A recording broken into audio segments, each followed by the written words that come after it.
Hey everyone. Okay, so today I want to talk to you about what you can do if you have a child who struggles with disorganization. Just adjusting my camera here. If you have a child who struggles with disorganization, planning, getting stuff done, if they are easily overwhelmed, or even with impulse control and regulating emotions and so forth. So, all of that actually ties into what is known as executive functioning.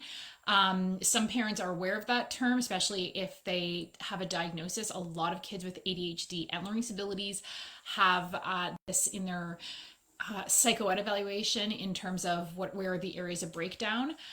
So I want to address this week and even this month what is going on with executive function, what are some root causes, and what you can do to improve that, because it's the start of the school year and it's really, really important as a kind of core skill to be able to have these basically these skills like organization, planning, task completion, self-regulation, focus, attention, all of that. So it can be really overwhelming if your child has that diagnosis in terms of like what to do. And that's what I'm going to talk about today in terms of what that looks like and what are some ways to approach it. So let me know in the comments below if this sounds like your child or parts of it sounds like your child. Let me know which parts sound familiar or not familiar. So if your child loses things frequently, has trouble listening, paying attention, focusing, whatever you want to say, hard time staying on task or seeing a task through, like just is constantly distracted as they're trying to get that task done. Planning and organizing their thoughts. So that could be on paper, like with a project or assignment. The teacher might say they seem to have difficulty with that. You might notice that. Or they might even have a hard time organizing their thoughts when they're even just trying to tell you something verbally or orally, depending how severe it is or what parts of the brain is most effective. Difficulty multitasking. So we all know, I hope by now, that multitasking actually can be stressful on the brain and it's better not to multitask, but there are certain instances where we do have to multitask. It is a function that, is necessary. And these kids have a very hard time multitasking, and it could be something as simple as they have to get this done, they're sitting at their desk and they're having to do this and do this at the same time. Like just having to even maintain two tasks can be really overwhelming for these kids. If they have difficulty like losing things, but then just forgetting to bring things back and forth from home to school, they're either always leaving stuff on the bus or leaving stuff at home, leaving stuff at school, or forgetting them. Might have a messy room, messy backpack, locker, desk, whatever the case may be. And then also poor time management. So some of these kids can, if it's severe enough, can just have no concept of time, where they're always the kid who maybe shows up late or basically, assumes they have more time than they actually have to get something done. And again, I mentioned not following through with goals. So just can't complete something. And I remember working with kids where they wanted to complete it and sometimes they would lose the thing like multiple times. They just kept losing the assignment. They just struggled so much with organization. And other things like that are affected are regulating emotions, impulses, and even managing transitions and so forth, not getting worked up when there's a transition. So the more checks that you're kind of like, yeah, the more severely impacted your child's executive functioning is. And chances are, whether you know or you don't know or you know now, you've tried all the things, right? Like reminding, explaining, reasoning, right? If it has to do with impulse control, nagging, all of that type of stuff. And it can feel like a never ending uphill battle, can be super frustrating for you, leave you super exhausted. And for your child, it can be the same experience and even feeling like they can't do anything right. Like they don't understand why they can't keep things straight. They just always feel like they are a mess. So it can feel like that until we truly understand what's going on, that they're not just broken or there's not just something wrong with them.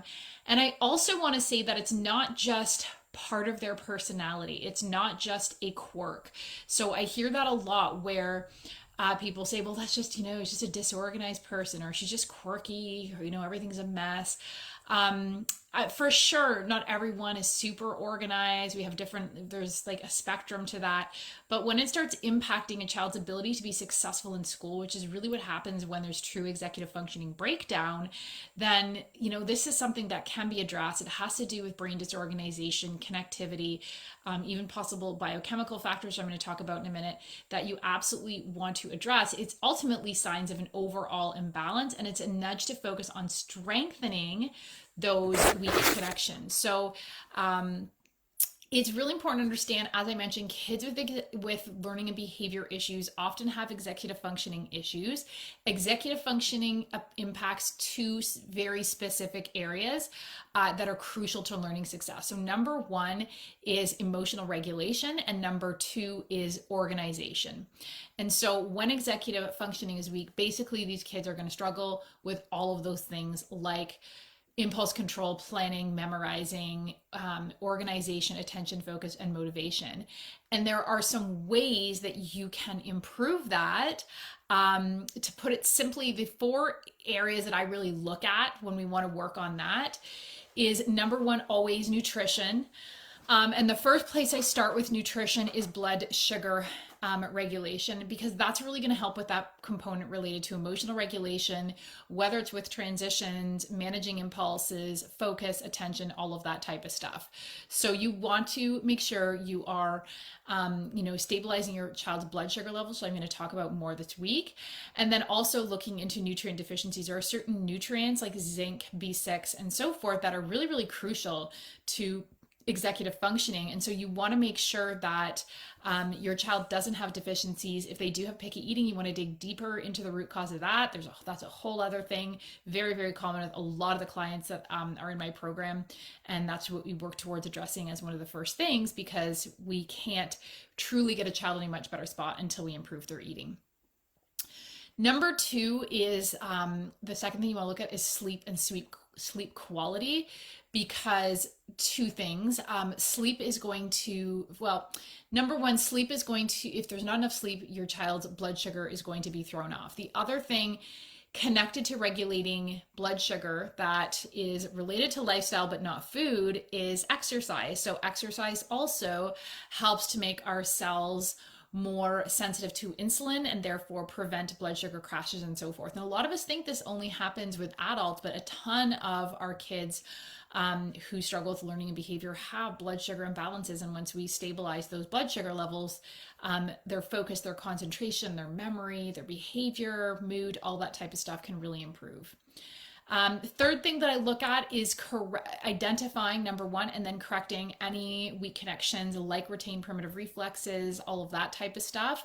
And then number four is left and right brain hemisphere integration. So I'm going to talk more about that next week, but basically when the left brain is weak, then there can be issues connected to executive functioning. It's not just related to a left brain weakness. I want to be really clear on that, because there's lots of kids with ADHD and autism spectrum who have poor executive function. They have an overdeveloped left brain. It's not that executive functioning is just a left brain thing, but there is research that the left brain definitely is kind of that more logical, linear, organized part of the brain. So that's why you'll see kids who might have a left brain overdevelopment. They might struggle in a lot of areas, but they might be super organized to the point of possibly even being OCD. So let me know in the comments below. Does your child have executive functioning issues, whether it's diagnosed or whether it's just maybe something you've heard for the first time today and you're like, oh my goodness, this sounds exactly like my child? And what are you doing right now? Like, what strategies, even if it's simple stuff like, I don't know, just reminders, color coding, maybe it's just feeling like you're just constantly nagging. And what is one thing you can start doing based on the list that I just outlined? What is one thing that you can start focusing on to help improve those executive functioning issues?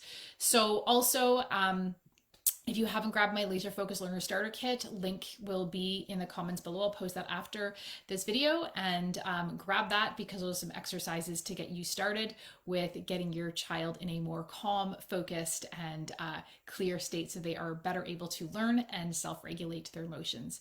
Thanks for watching, everyone. Have a fantastic day.